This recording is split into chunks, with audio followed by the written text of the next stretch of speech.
Hello friends, welcome back to my channel. मेरे channel creative Chauhan में आपका बहुत बहुत स्वागत है।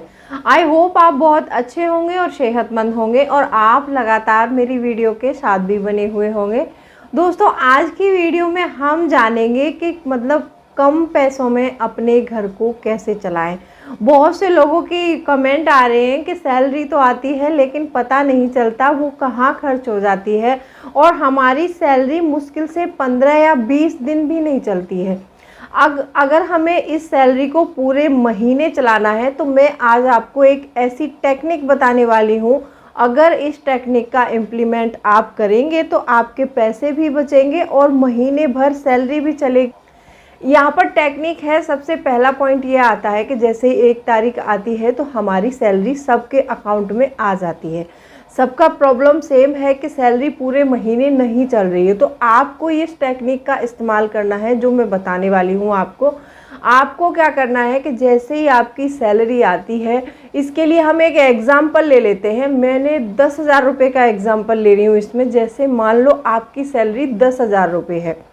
ये सिर्फ मैंने 10,000 रुपये का एग्ज़ाम्पल लिया है आप लोगों को समझाने के लिए। आपकी जितनी भी सैलरी हो उसके अकॉर्डिंग आपको इसको डिवाइड करना है, ठीक है। अब हम अपनी सैलरी को 3 भागों में डिवाइड करेंगे। सबसे पहले ऐसा नहीं करना है कि जैसे ही सैलरी आ गई और खर्च करने स्टार्ट कर दिए, हमने कुछ भी डिसाइड नहीं किया है। ऐसा नहीं करना है आपको सबसे पहले डिसाइड करना है। सबसे पहला पॉइंट यही होता है, मैंने हर बार बताया है आपको कि सबसे पहले आप अपना बजट बनाइए।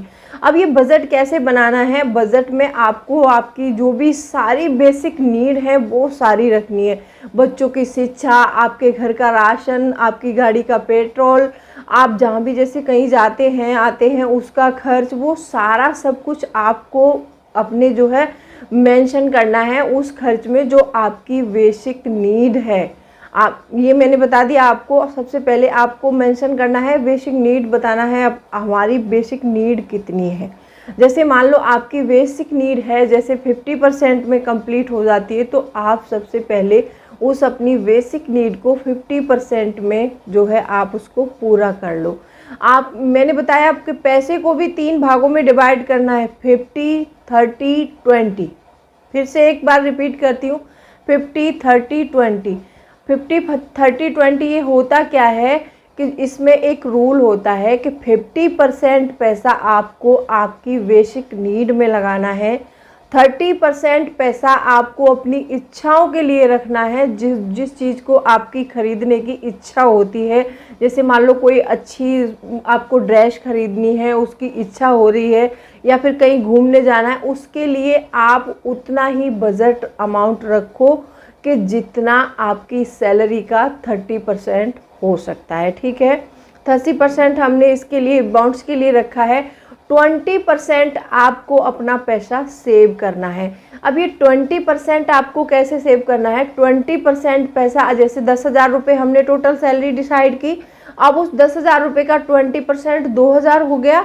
तो 2,000 जैसे ही सैलरी आ जाए, सबसे पहले 2,000 को आप एक अलग अकाउंट में जमा कर दो। अलग अकाउंट, अगर आपके पास एक सिंगल अकाउंट है तो आपको दूसरा अकाउंट ज़रूर खोलना चाहिए, जिसको आप कोई भी नाम दे सकते हैं। सेविंग अकाउंट बोल सकते हैं, अपना कुछ भी नाम दे सकते हैं। जिस काम के लिए आप पैसा इकट्ठा करना चाहते हैं वो नाम दे सकते हैं आपको, ठीक है। तो आप 2,000 रुपये सबसे पहले उसमें डाल दो। आप बचेंगे आपके पास 8,000 रुपये। अब 8,000 में से आपका जो उसका 10,000 का 30% बचेगा, हमारा 3,000 रुपये। 3,000 रुपये हमें अपने वॉन्ट्स के लिए रखने हैं। अब बचा हमारा 5,000 रुपये। तो 5,000 रुपये में हमें सारा वो सब कंप्लीट करना है। अपने घर का खर्च, गैस, बिजली का बिल, वाटर बिल, जो भी सारी चीज़ें हैं हमें 50% में कंप्लीट करनी है। मैं फिर से आपको रिपीट करती हूँ, 10,000 रुपये का सिर्फ मैंने एग्जाम्पल लिया है। ये नहीं समझना कि 10,000 सैलरी है। 10,000 में किसी का घर आजकल नहीं चल पाता है, इस चीज़ को मैं भी जानती हूँ। लेकिन जिनकी 10,000 सैलरी है वो भी चलाते ही होंगे ना। तो बस मैंने एक एग्जाम्पल लिया। आपकी 20,000 भी हो सकती है सैलरी, आपकी 30,000 भी हो सकती है।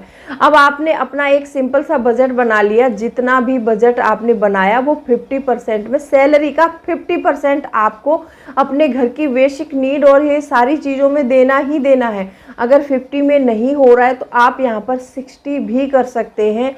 जैसे मान लो 10% ऊपर नीचे चला ही जाता है, तो जो आपका वॉन्ट्स है, वॉन्ट्स को आप 20 कर दीजिए, लेकिन सेविंग्स को आपको 20% ही रखना है जब शुरू में आप बचाने की कोशिश कर रहे हैं उस टाइम में, ठीक है।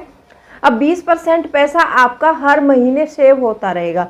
आपको 1-2 महीने दिक्कत आ सकती है, क्योंकि आप पहले से आप खुले हाथ से खर्च कर रहे हैं, तो आपको 1-2 महीने दिक्कत आएगी, तो उस दिक्कत का सामना आपको करना ही पड़ेगा।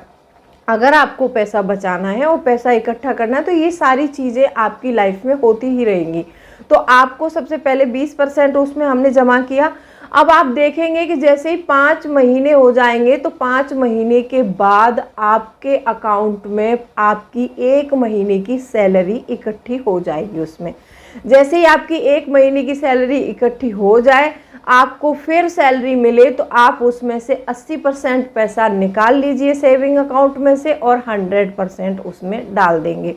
तो उसमें क्या होगा कि आपके 120% पैसा हो जाएगा उसमें। आप हर महीने यही रिपीट करेंगे तो उससे होगा क्या कि 20% के अलावा भी उसमें आपका पैसा रहेगा। तो ऐसे आपका पैसा ज़रूर बचेगा। इस टेक्निक का इस्तेमाल आप 1-2 महीने करके देखिए। अगर आपको फ़ायदा होता है तो आगे कंटिन्यू कीजिएगा, और आप अगर कंटिन्यू नहीं कर पा रहे हैं तो आप सबसे पहले बजट बनाओ। बजट बनाने के बाद अपने खर्चे पता करो कि हमारे खर्चे कितने हैं। और हाँ, बहुत से लोगों को ऐसा होता है कि वॉन्ट्स में और बेसिक नीड में फ़र्क नज़र नहीं आता, वो कभी कभी वॉन्ट्स को भी अपनी बेसिक नीड बना लेते हैं। अब यहाँ पर देखो कि हमारी नीड क्या हो सकती है और वॉन्ट्स क्या हो सकते हैं। जैसे मान लो आपके पास कोई शर्ट है, वो शर्ट आप पहनकर ऑफिस जाते हैं और वो शर्ट आपकी ख़राब हो गई है, या फिर आप शूज़ का ही ले लीजिए, आपके कोई एक जोड़ी शूज़ है, वो शूज़ से आपको कहीं स्पोर्ट्स में खेलना है, या फिर आप कोई ऐसा ऑफिस का ही ले लेते हैं, ऑफिस जा रहे हैं, या मतलब वो चीज़ पहनकर आप कहीं भी ऑफिस जा रहे हैं या फिर किसी काम के लिए जा रहे हैं, वो चीज़ ख़राब हो गई है, तो उसको ख़रीदना आपकी मजबूरी है, क्योंकि आपको वो शर्ट या जूते लेने ही पड़ेंगे कि जिनको पहन के आप वहाँ जाते हैं कि जहाँ से आपको पैसा आता है। और आपको लग रहा है कि मैं जैसे कपड़े डेली रोज़ में पहनती हूँ, मेरे कपड़े ख़राब हो गए तो मुझे एक ब्रांडेड शर्ट लेनी है या फिर एक ब्रांडेड शूज़ लेना है, वो हमारी वॉन्ट्स होती है। क्योंकि कभी कभी हम ऐसा करते हैं कि जैसे ब्रांडेड शूज़ लेना या फिर कोई ऐसी चीज़ खरीदना हम बेसिक नीड में ही समझ लेते हैं, उसको हम समझ लेते हैं कि ये हमारी नीड है, लेकिन वो हमारी नीड नहीं होती है। जिस चीज़ की हमारी इच्छा हो रही है, किसी और को देख के हमने किसी चीज़ की इच्छा जाहिर की, तो उस इच्छा को आप थोड़ा कंट्रोल में करिए। 1-2 महीने अगर आप इसको भी कंट्रोल में करेंगे तो इसके साथ साथ में आप अपना इमरजेंसी फंड भी तैयार कर सकते हैं। इमरजेंसी फंड क्या होता है कि जब तक मान लो जैसे आपका कोई एक अकाउंट है, उसमें अगर पैसे पड़े हैं 1-2 लाख रुपए, तो आपको अगर नौकरी छोड़नी भी पड़ जाए, अगर आपको 1-2 महीने आप काम नहीं कर पा रहे तो भी आप उसमें से अपना खर्च चला सकते हैं।